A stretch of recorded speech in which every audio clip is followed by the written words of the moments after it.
नमस्कार दोस्तों, मैं दिनेश मालविया आपका हार्दिक स्वागत करता हूं। देखिए मित्रों, आज हम बात करेंगे ब्लॉग्स के बारे में। मैं बैठा हुआ हूं खेत पर, मेथी का खेत है ये, और मेथी के फूल आने लगे हैं। ये इतने सारे देख सकते हो आप, सफ़ेद सफ़ेद जो दिख रहे हैं ना आपको, ये सारे ये मेथी के फूल आने लगे हैं। सब्जियाँ लगेगी उस प्रकार से। अभी क्या है, जीवन में कुछ काम नहीं है। जैसा कि मित्रों आपको पता है, किसी कारणवश मैं खुद ही पढ़ा लिखा व्यक्ति हूँ, ग्रेजुएट हूँ। ग्रेजुएट तो क्या कहें, पोस्ट ग्रेजुएट हूँ, पर किसी कारण से मैंने जॉब छोड़ दी है और अभी फ़िलहाल खेत पे खेतीबाड़ी का काम करता हूँ। और कुछ समय तक मैंने प्रिपरेशन भी की थी एग्ज़ाम की, लेकिन अभी तक कुछ हुआ नहीं है। कंपटीशन एग्ज़ाम भी बहुत दिए हैं, तो कभी न कभी ऊपर वाला है यानी भगवान चाहेगा तो अच्छा ज़रूर देगा। लेकिन भगवान के घर देर होती है, अंधेरने वाली बात है। तो अच्छा होगा, जब भी होगा अच्छा होगा। तो अभी खेतीबाड़ी का काम कर रहे हैं, पशुपालन वगैरह देख रेख, और यही काम है।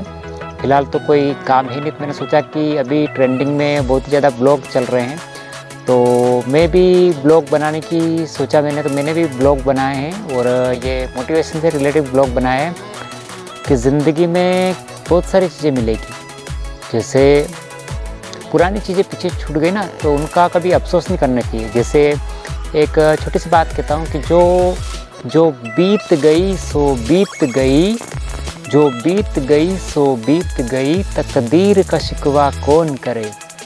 जो बीत गई सो बीत गई, तकदीर का शिकवा कौन करे। जो तीर कमान से निकल गया, उस तीर का पीछा कौन करे। यानी पीछे क्या छूटा है उसका अफसोस करने के बजाय आगे बढ़ने की कोशिश करनी चाहिए। यानी अधिकतर दोस्तों से यही निवेदन है कि ज़िंदगी में पीछे बहुत कुछ छूट गया साहब, हम क्या थे क्या हो गए, लेकिन आगे क्या होने वाला है। जैसे 2021 निकल गया, उसका अफसोस करने से कुछ नहीं होने वाला कि मैंने कुछ नहीं किया। अब 2022 आ गया है, 2023 आएगा, तो 2022 में मैं क्या कर सकता हूँ, और किस वजह से मैं जो गरीब हूँ या किसी कारणवश मेरी आर्थिक स्थिति सही नहीं है या लोग मुझे जानते नहीं है, तब मैं बहुत ही ज़्यादा प्रसिद्धि पा सकूँ और बहुत ही अच्छा पैसा कमा सकूँ, कहने का मतलब, और एक बहुत ही शानदार तरीके से ज़िंदगी गुजार सकूँ, यानी जीवन जी सकूँ। लोग मुझे पूछे, जहाँ भी जाए लोग मेरा इंतज़ार करें।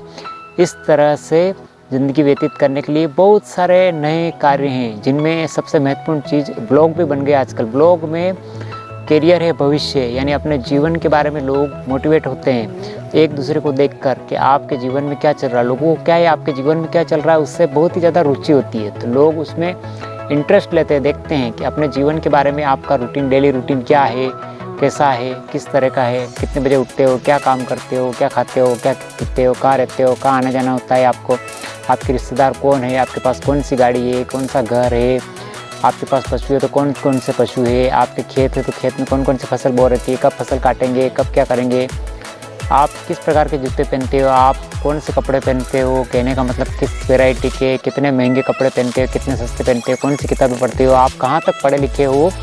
इतनी सारी जानकारी लोगों को चाहिए साहब, लोगों के बारे में।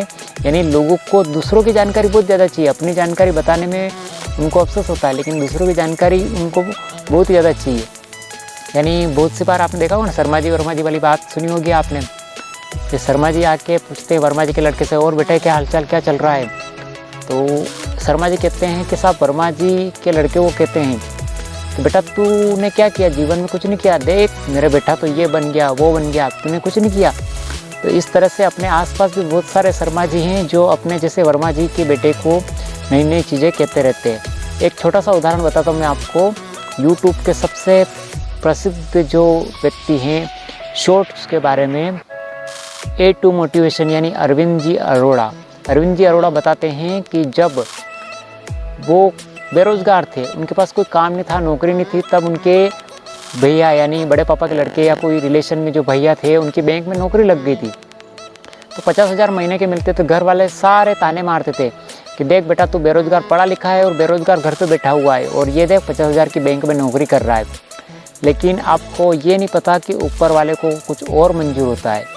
तो ऊपर वाला आपको बड़ा देना चाहता है, कहने का मतलब झोपड़ी बनाने में कम समय लगता है। यानी छोटी चीज़ें अगर आपको चाहिए तो जल्दी मिल जाएगी, लेकिन अगर आपको बहुत बड़ी चीज़ चाहिए, आपका सपना बहुत बड़ा है, आपका टारगेट बहुत बड़ा है, तो आपको समय भी लगेगा, यानी बड़ा महल बनाने के लिए समय लगेगा। तो अरविंद जी अरोड़ा ने भी अपने जीवन में ऐसा कुछ किया। उन्होंने शॉर्ट्स बनाए, शॉर्ट्स के माध्यम से वो एशिया के, इंडिया के नहीं, एशिया के नंबर 1 शॉर्ट्स के मामले में, यानी नंबर 1 व्यक्ति है जो शॉर्ट्स बनाने में ऑल इंडिया में नंबर 1 है।